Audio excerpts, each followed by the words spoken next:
Une protection qui absorbe et disperse les chocs lors de chute ou impact, avec qui plus est un design super beau, et non c'est pas du vibranium, c'est Rhino Shield, qui sponsorise cette belle vidéo. Rhino Shield bien sûr que vous connaissez, c'est de très belles collections sous licence officielle, que ce soit pour iPhone, Android ou même AirPods, bref c'est disponible pour de nombreux appareils et marques, pour au total une soixantaine de collections issues de nombreux univers, avec sans surprise du Marvel, et ça on aime beaucoup par ici. J'en ai moi-même plusieurs pour protéger mon téléphone et avec style, regardez-moi ces petites beautés, même si bien évidemment ils ne rendent pas le téléphone incassable. Il y a du Star Wars également, des nouveaux designs pour Naruto Shippuden aussi avec possibilité de personnaliser sa coque, ou si vous êtes du genre à vouloir prendre la mer, une belle collection One Piece. Les accessoires Rhino Shield sont assez variés, entre coque Apple Watch, câble tressé, protection pour objectif ou même bouton interchangeable pour une personnalisation maximale. Et pour les fans du Chevalier Noir de Gotham, sachez qu'une nouvelle collection pour ce début décembre va concerner la licence Batman. Et ça, c'est beau. Le lien en description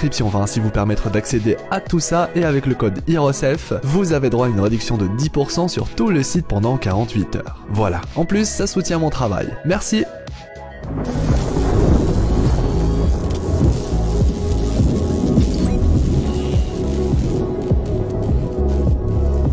Bon, clairement ça va être très difficile pour moi de cacher ma joie tout au long de cette vidéo. Ça y est, Spider-Man No Way Home est enfin là. Et avec lui, comme le veut la tradition, une vidéo pour explorer les éléments les plus importants du film et surtout sa fin, car croyez-moi, beaucoup de choses, mystères et secrets se cachent à travers cette fin, vous risquez même d'être choqué par certaines révélations. En bref, la vidéo pour mieux comprendre le film en général, les secrets de sa fin, ainsi que ses scènes post-crédits, qui sont au nombre de 2, et oui, il fallait absolument pas les rater. Bien évidemment, si vous n'avez pas encore regardé ce film, passez votre chemin, vous aurez par la suite, une fois à jour, tout le temps de revenir explorer à mes côtés pour un film qui, comme je n'ai pas arrêté de le dire, est le film Spider-Man ultime. Sortez vos costumes de super-héros, installez-vous confortablement et explosez le pouce bleu avec le gant de l'infini. Je suis HEROESF et aujourd'hui, ça me fait super plaisir de le dire, on parle enfin, maintenant qu'il est sorti, de Spider-Man No Way Home.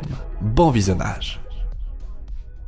Commençons doucement par l'une des premières révélations du film, et c'est bien évidemment l'arrivée dans le MCU de Matt Murdock alias Daredevil. Et disons les choses, qui aurait rêvé mieux comme avocat pour notre Spidey. Il se présente ainsi à nous comme le meilleur de son domaine, et plus intéressant encore, le film prend le temps de nous confirmer qu'il s'agit d'un Daredevil entraîné. Il arrive même à attraper la brique jetée par la fenêtre avant Peter, lui qui pourtant possède son Spider-Sense. Autrement dit, nous avons désormais dans le MCU un Daredevil, semble-t-il, au meilleur de sa forme, et qui va prendre de plus en plus de place au fur et à mesure de son aventure dans cet univers. Pour l'instant, rien n'indique s'il s'agit du même Daredevil de la série ou non, le plus logique étant de reboot son histoire, un nouveau Daredevil en somme, spécial MCU qui aurait pourquoi pas vécu les mêmes aventures dans les grandes lignes du moins, avec le fameux Wilson Fisk alias le Caïd, qui lui aussi rejoint le MCU officiellement depuis l'épisode 5 de Hawkeye. Autrement dit, Daredevil et Fisk rejoignent le MCU le même jour, l'un via le film No Way Home, l'autre la série Hawkeye. Ce qui n'est clairement pas un hasard et tease le retour imminent de ces deux personnages iconiques de l'univers Marvel.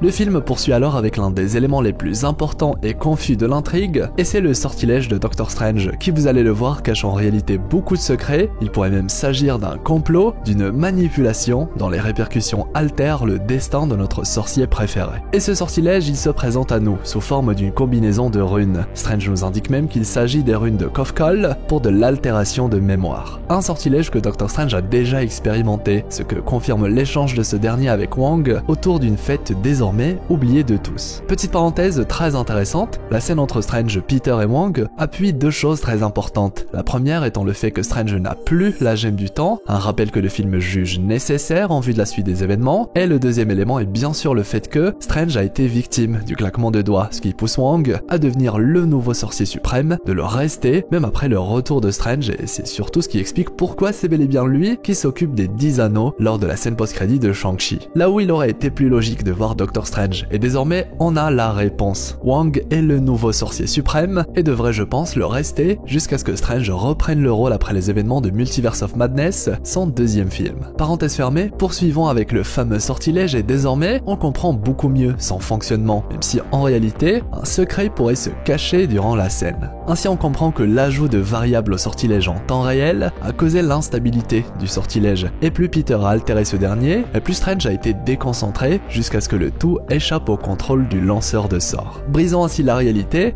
et créant des brèches dans lesquelles le sortilège altéré a eu des effets indésirables, ouvrir une porte à tous les êtres qui connaissent l'identité de Peter, et ce dans tout le multivers. Et ce qui a surtout retenu mon attention, au-delà du fait que Strange a, l'espace d'un instant, échoué à maintenir le sortilège, c'est qu'une silhouette singulière était là, l'espace d'un instant, bien visible dans la brèche multiverselle, si on peut l'appeler ainsi. Un être en train de regarder la scène. Et je vous vois venir, c'est très différent de la fin du film, lorsque les brèches se referment, où plusieurs personnes sont vues dans les brèches, même reconnaissables pour certains, des vilains iconiques de Spider-Man. Bref, la première fois c'était différent, comme si quelqu'un, et pas n'importe qui, était témoin, possiblement avant même le début du sortilège. J'irai même plus loin, le moment où Strange perd entièrement le contrôle et provoque l'ouverture des brèches multiverselles est louche, comme si quelque chose dans l'ombre avait participé à ce que le sort rate. Ce qui m'amène à vous l'annoncer déjà maintenant, il y a un personnage secret caché tout au long du film et qui a aidé notre Spider-Man. Et là, ça devient très intéressant car il se pourrait bien que ce soit lié, le même être vu dans la première brèche, chose qu'on pourra explorer prochainement car j'estime que ça mériterait une vidéo dédiée. Pour l'instant, concentrons-nous sur la fin confuse, disons-le, qui cache là encore de nombreux secrets. Ce bon Spider-Man de Tobey Maguire par exemple, qui n'a pas chômé dans son univers depuis tout ce temps, car oui on découvre et beaucoup de personnes ont passé outre l'information que le Spider-Man de Tobey Maguire a travaillé sur un antidote pour Osborn. Il précise même avoir énormément réfléchi au problème alors que le bouffon vert de son univers est bel et bien mort. Ce qui veut dire que le fait de ne pas avoir sauvé ce dernier a vraiment pesé sur son personnage toutes ces années, le poussant même à trouver un remède, même si le personnage concerné n'existe plus. Ce qui est assez bizarre dans le fond. Avait-il alors d'une manière ou d'une autre le moyen de savoir que d'autres univers existent et qu'il pourrait un jour réussir là où il aurait échoué? Peut-être bien. Même le Spider-Man d'Andrew semble être sûr que le multivers existe, de quoi renforcer l'idée que le Spidey de Tobey était lui aussi visionnaire. D'où le fait d'avoir cherché à trouver un remède même après la mort d'Osborn, car au final, si ce film offre à Andrew le moyen de se rattraper, la fameuse rédemption en sauvant MJ là où il a échoué avec Gwen, ce film offre de la même manière à Tobey l'occasion de sauver à son tour Osborn du coup. Et par la même occasion son fils, le meilleur ami qui a mal tourné à cause de son père. Et oui, No Way Home c'est également le moyen pour les autres Spider-Man d'enfin clore comme il le faut les chapitres dédiés à ces deux Spider-Man pour repartir sur de nouvelles belles choses. Car oui, la fin du film tease d'une certaine manière une nouvelle fois la réunion prochaine des trois Spidey, qui se disent spécifiquement à la prochaine, là où ils auraient très bien pu se dire adieu si Sony et Marvel voulaient vraiment en finir avec ces personnages. Là, la porte est ouverte et c'est fait exprès, grande ouverte même, pour un nouveau film ultime dans l'idée, avec le retour des autres Spider-Man qui sait, d'autres pourraient s'ajouter à l'équation pour faire plaisir à Electro et bien évidemment l'ensemble des fans de l'araignée sympa du quartier. D'autant plus que désormais tout est possible, puisque le futur des Spider-Man a définitivement changé. Et oui, pas seulement celui des vilains. Un futur nouveau grâce au choix de notre Spider-Man d'aider ces vilains, les sauver, un Peter qui prend enfin ses responsabilités et décide même de sacrifier ses relations pour le bien du monde. Et je vous avoue que je soupçonne Doctor Strange d'avoir joué avec Spidey. Un autre secret bien caché à travers ce final grandiose. Je vous explique. Durant tout le film, et c'est la nature de Strange, ce dernier ne se préoccupe pas du destin des gens. Il est surtout question de la protection de notre monde, n'hésite pas lorsqu'il s'agit de renvoyer les vilains affronter leur destin, ce qui dénote beaucoup avec son acte final. Car oui, au fond, Strange sait que faire oublier l'identité de Peter à tout le monde peut mettre fin à l'ouverture des brèches, mais il ne le fait pas. Et attend surtout que Peter prenne conscience de ses actes, ses responsabilités, un dernier test pour que ce soit lui qui confirme avant que Strange ne s'exécute. Il prend même son temps lorsqu'il s'agit de fermer les brèches et insiste longtemps sur le fait que plus personne ne va se souvenir de lui, y compris ceux qu'il aime. Une réflexion qu'il aurait très bien pu garder pour lui-même, sachant que Strange n'est pas du genre sentimental. Il attend alors de Peter qu'il fasse le bon choix, le choix qui va permettre à Strange de clôturer le test de Spidey, d'une certaine manière, le choix à partir duquel il pourra de nouveau l'appeler Steven car il aura gagné non pas seulement sa confiance, mais son respect. Et ça, c'est beau. Car croyez-moi, s'il ne s'agissait pas de tester, donner une leçon et de veiller à ce que Peter fasse le bon choix, connaissant le personnage de Strange, il n'aurait pas hésité une seule seconde à sacrifier les relations de Peter pour fermer les brèches et éviter que notre monde ne soit impacté par le sortilège. Du moins, c'est ainsi que j'ai interprété cette partie du film. Strange refuse même au début de faire oublier l'identité de Peter exprès, c'est même très gros pour voir sa réaction, attendant que Spidey insiste et sache ce que cela va lui coûter. Et ce dernier réussit le test haut la main, car même à la toute fin du film, il refuse de tout expliquer à MJ et Ned, car il sait désormais que les impliquer dans sa vie de super-héros va avoir des conséquences. Bref, Doctor Strange, les Spider-Man de Tobey et Andrew et Tante May ont tous participé à ce que notre Spidey devienne une meilleure version de lui-même.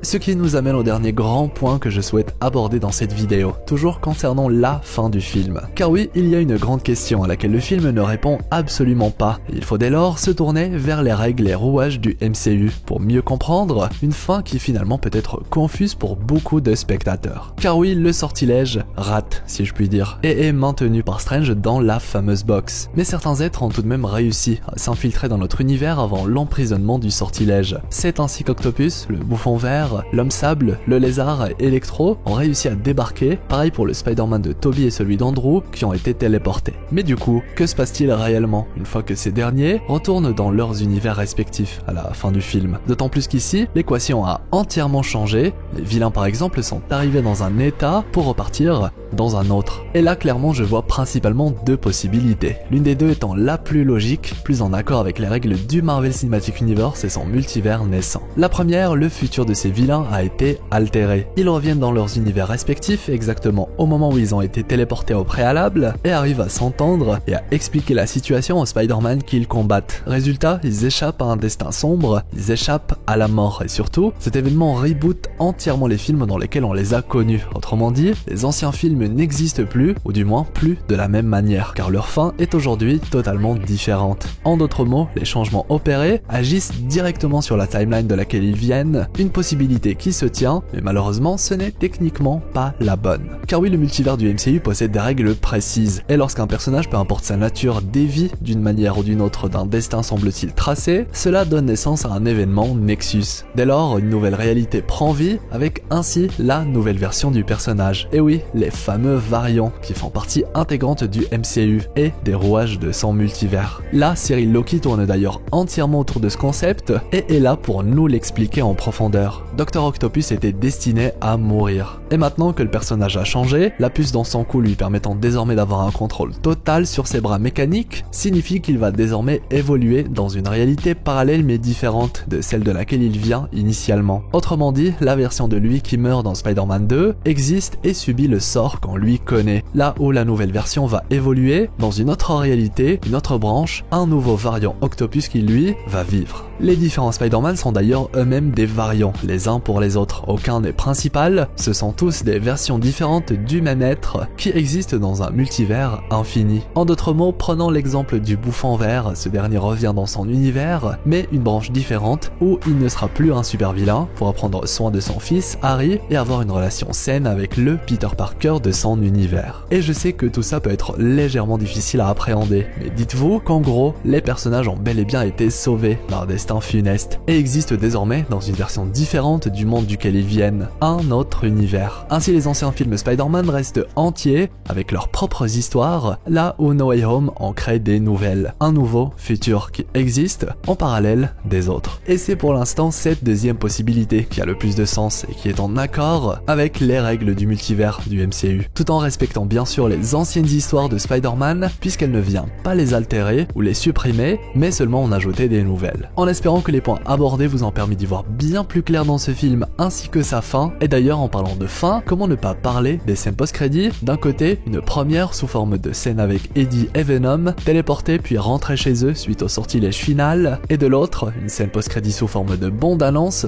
rien que ça pour le deuxième film Doctor Strange, qui va avoir droit à sa propre vidéo. Avec la première scène post-crédit, on voit qu'une partie de Venom est restée dans notre univers, teasant l'arrivée d'un Venom spécial MCU dans le futur. Probablement pour le quatrième film Spider-Man, maintenant qu'on sait qu'une nouvelle trilogie va bel et bien voir le jour. Bien sûr, Eddie et Venom ne connaissent techniquement pas l'identité secrète de Spider-Man pour pouvoir être affectés par le sortilège. Du moins, c'est ce qu'on pourrait penser, car là encore, un secret se cache, secret qu'on va traiter prochainement. Pour la deuxième scène post-crédit, il y a vraiment à boire et à manger, avec le retour de Wanda, son importance pour le savoir autour du multivers que Strange souhaite explorer dans son film, avec même l'arrivée d'un autre Doctor Strange aux allures maléfiques, de quoi hyper et ouvrir une porte sur de nombreuses théories, et autant vous dire qu'activer la cloche va être primordial car on va absolument tout explorer, et dans les détails. Bien évidemment, de très nombreux secrets se cachent toujours dans ce film, sa fin ou encore ses scènes post-crédit. Mais vous vous doutez bien qu'on ne peut pas tout traiter avec une seule vidéo, je vous donne donc rendez-vous assez vite pour reparler de ce film ultime, et croyez-moi, de belles choses sont encore à traiter, des révélations qui vont pour certaines changer entièrement la manière avec laquelle vous allez voir le film. D'ailleurs, je suis très curieux de savoir ce que vous avez pensé de ce film Spider-Man ultime, partagez-moi les secrets que vous avez relevés, ainsi que vos théories les plus folles, et n'hésitez pas si vous avez une question à poser, ou si vous avez du mal avec quelque chose en particulier. Promis, je vais faire de mon mieux pour lire absolument tout le monde. Faisant en sorte de transformer l'espace commentaire en un espace de partage entre explorateurs passionnés. Depuis le temps qu'on attend ce film, et quel film! Clairement, hâte de vous partager toutes mes idées. Je compte sur vous pour le pouce en l'air, le fameux pouce bleu avec le gant de l'infini, ça m'aide beaucoup et m'encourage à vous faire plein de belles vidéos. Et bien évidemment, si c'est votre première fois sur la chaîne ou si ce n'est toujours pas fait, abonnez-vous, faites partie de l'équipage des explorateurs d'univers, avec la petite cloche pour être notifié, car en cette fin d'année, on va beaucoup parler Marvel. Et n'oubliez pas également le lien en description pour Rhino Shield qui sponsorise cette vidéo avec le code de réduction HEROESF. Voilà. Envie d'en savoir plus sur Daredevil dans le MCU? La vidéo à ne surtout pas rater avec des liens avec d'autres personnages comme Wilson Fisk alias Kingpin ou le Caïd. Les annotations de fin vont comme d'habitude vous renvoyer vers de belles vidéos. Quant à moi, eh bien je vous souhaite une agréable journée ou soirée. C'était HEROESF, l'explorateur d'univers, pour vous servir.